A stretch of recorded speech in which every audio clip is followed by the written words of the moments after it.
This show is brought to you in part by viewers like you who joined a Patreon or become YouTube members. Thank you. And if you could, hit the like button and subscribe if you want more Browns-focused content. Yeah, what's up and welcome to QnA, the show where you'll take your questions and answer them here in video format. Tons of questions to get into. So let's just jump into it. First question comes from OG Browns fan for life, who says this. Q, let's say hypothetically Sanders wins the starting job. What would the ceiling be for this team if he is starting, and what would the floor be for this team? Well, this is an impossible question for me to answer right now, right? Because even if Sanders does take the job, who knows what he looks like at that time, right? If we want to use what my pre-draft ceiling is for Shedeur Sanders, which I believe was Tua. I think my ceiling was Tua. Yeah. So somewhere between, I had him somewhere between Tua and pre-injury Teddy Bridgewater, right? That's where I had Shedeur Sanders' ceiling pre-draft kind of being with a late first round grade. So let's say he looks closer to Tua. I think the Browns' hypothetical ceiling in that case would be maybe the second round of the playoffs, depending on how healthy they are defensively and what they get from their run game, what this QUINSHON JUDKINS situation really ends up being.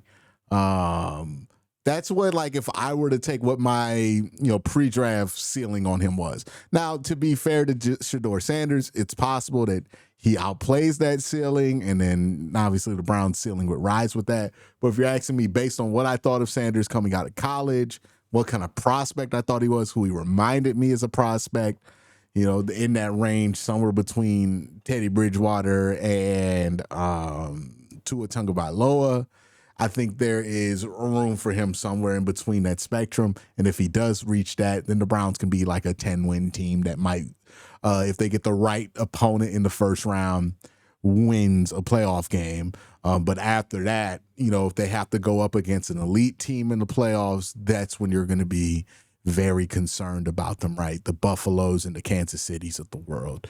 I don't know if the Browns are going to be able to get past that with a rookie quarterback in any scenario, right? But thank you for the question. I tried my best to answer that. I'm sure it's just going to make everybody mad. Daryl says, I've noticed that in college, Gabriel threw to tight ends a lot more often than Sanders. 80 completions to only 10. Do you think this was just because of the scheme? I'm certain that feeding Njoku and Fannon will be a big part. I think this had everything to do with personnel in college, right? Dylan Gabriel had a NFL tight end to throw the ball to at Oregon. And yeah, Oregon's scheme wants to get the ball to the tight ends more, but the best receiver in Oregon's roster, in my opinion, was a tight end. Right. So it's not shocking that he threw the ball to tight ends more than Shedeur, because Shedeur's best receiver was Travis Hunter. Right. So, yeah, of course, Shedeur's throwing the ball to Travis Hunter a ton. And of course, Dylan Gabriel's throwing the ball to his tight end a ton. That's just more about personnel than anything. Right. We could talk about different systems, different schemes, how coaches scheme stuff up.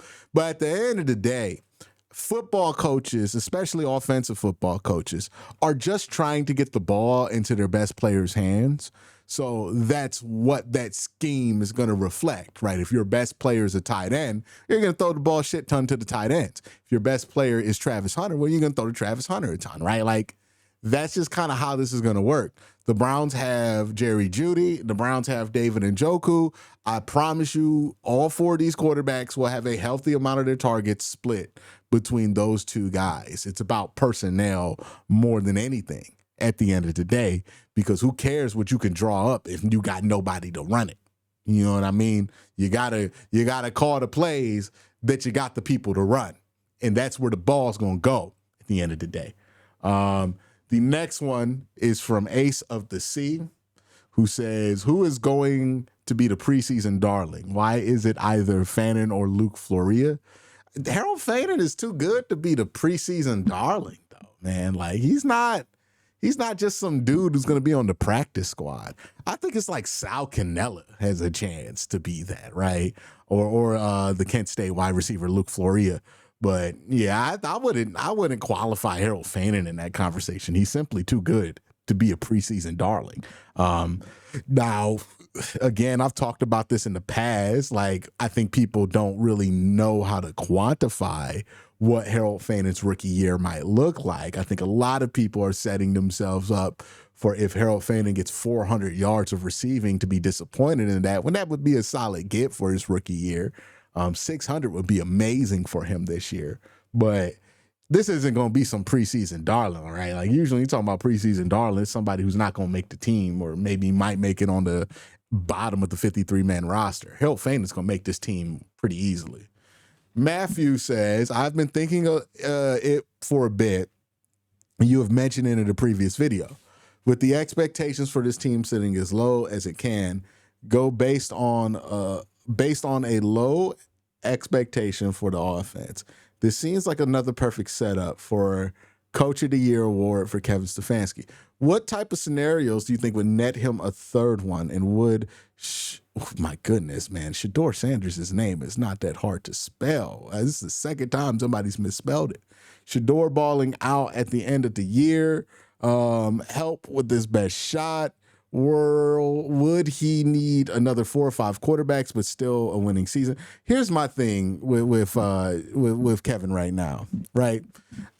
In order for Kevin to win another Coach of the Year, he's kind of in that same spot that Lamar Jackson is with MVPs, where Lamar already has 2, but they're not going to give him a third until he wins a championship. The same is true of Kevin.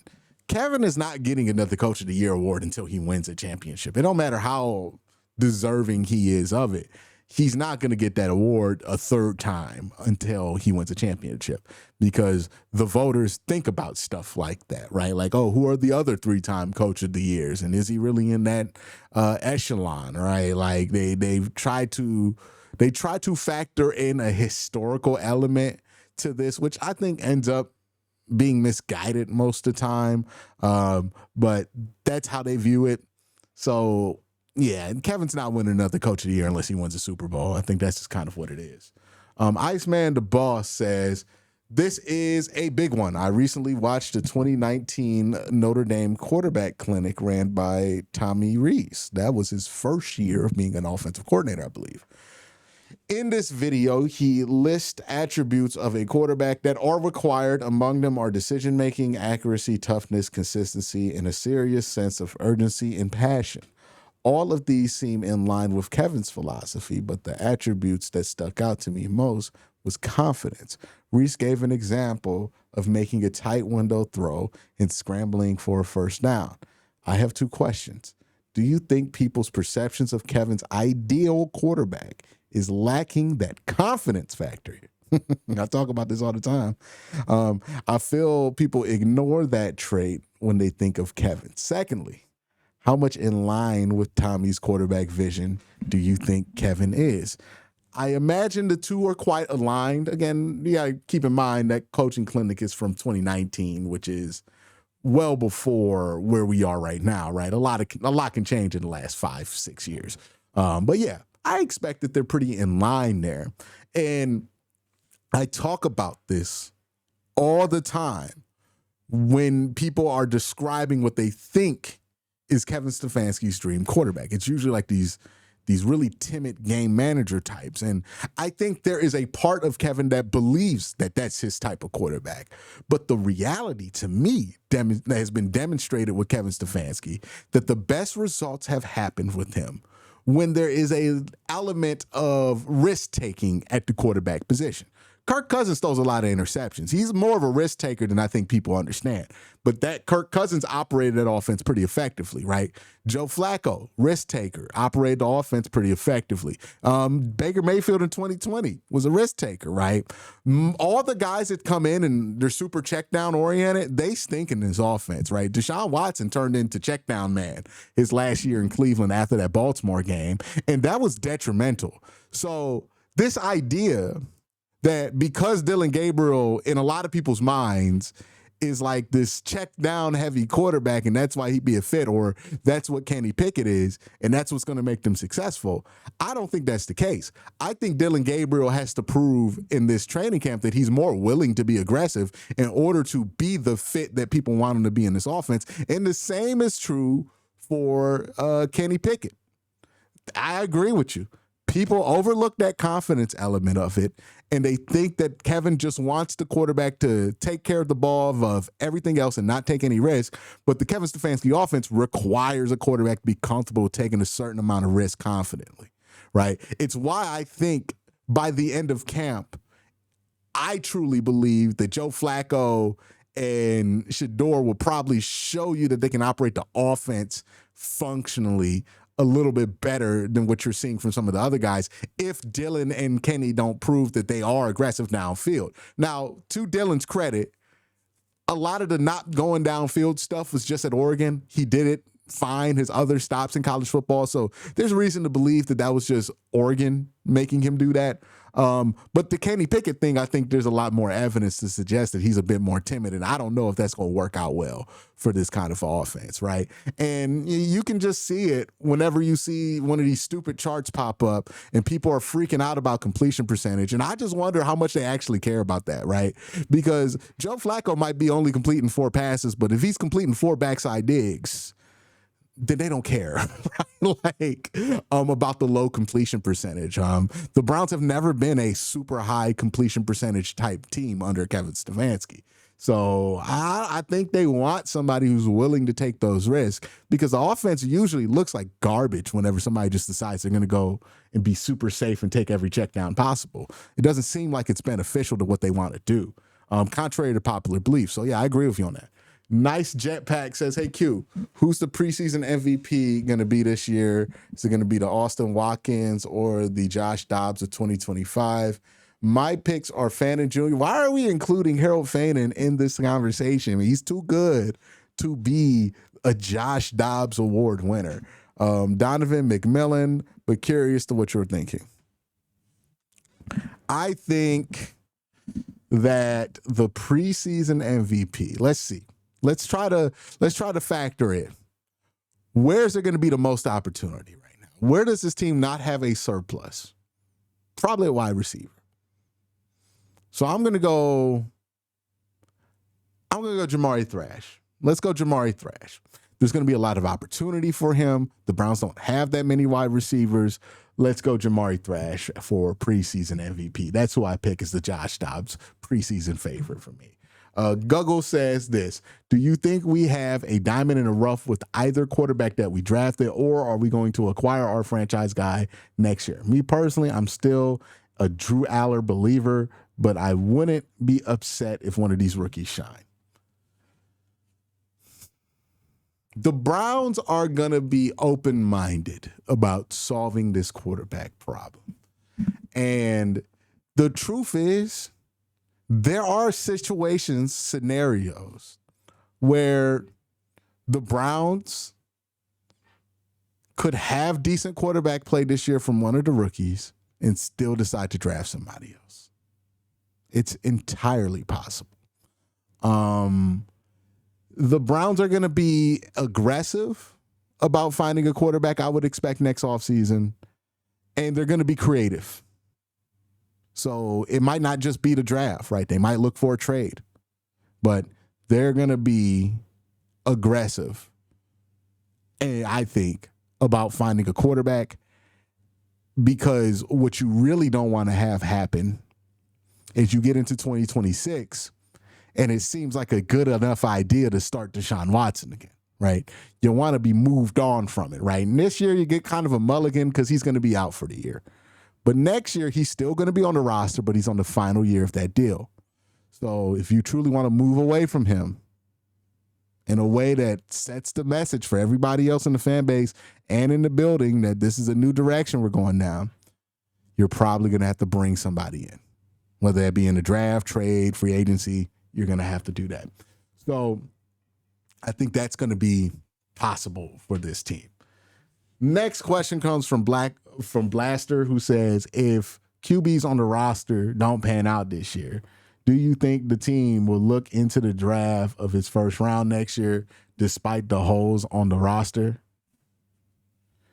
So if QB doesn't pan out this year, do I think the team will look to draft the quarterback? The Browns quarterback will be at the forefront of everything they do this offseason. I'm pretty sure of that. They're going to be looking for options to bring quarterbacks in, regardless of how the quarterbacks on the roster right now play. They're going to try to solve that problem as aggressively as possible and as definitively as possible. Speaking of quarterbacks in next year's draft class, this guy asks me what the ceiling is for Cade Klubnik or Lenore Sellers. The real answer to that is that we don't know right now. I think this season of college football is going to be greatly impact how we view the ceilings of these two players. What I can tell you is that what I've seen of Lenore Sellers is somebody who can be a dynamic threat as a direct runner, kind of like a Lamar Jackson or a Jalen Hurts, but is well more refined as a passer than like somebody like a Jalen Milroe was. Cade Klubnik, on the other hand, is more of your traditional balanced dual threat type quarterback. He's more in the vein of an Alex Smith than anybody else, right? So that's kind of what I see Cade as well. I like both skill sets for what the Browns want to do. And I do think it's going to be interesting to see how the Browns would feel about the idea of getting one of those guys if they are in a position to get one of those guys next year. Tracy says, will the Browns sign Judkins to a fully guaranteed contract now that the second rounders are getting guarantees? Or will they play hardball, give him a standard rookie deal? Not thrilled with the whole Judkins domestic violence deal. I don't know what they're going to do with Judkins. I thought I knew for a while, but I don't know. Maybe they give him the fully guaranteed contract. Maybe they don't. I think the precedent has been in the NFL, if you have one of these situations pop up, then it is more than reasonable for the team to put in one of those waivers. And let me move backwards here real quick. I'm sorry, I moved too fast. When we talk about getting the guarantees or not getting their guarantees, what we are talking about, or what people are talking about, aren't the guarantees in the contract being fully, the money in the contract is going to be the money in the contract. What these teams are arguing with like Shamar Stewart is a clause that has some reasons for why guarantees can be voided, right? And one of those reasons are, hey, if you get arrested and you get sent to jail while you're under contract for this team, we get to void your guarantees.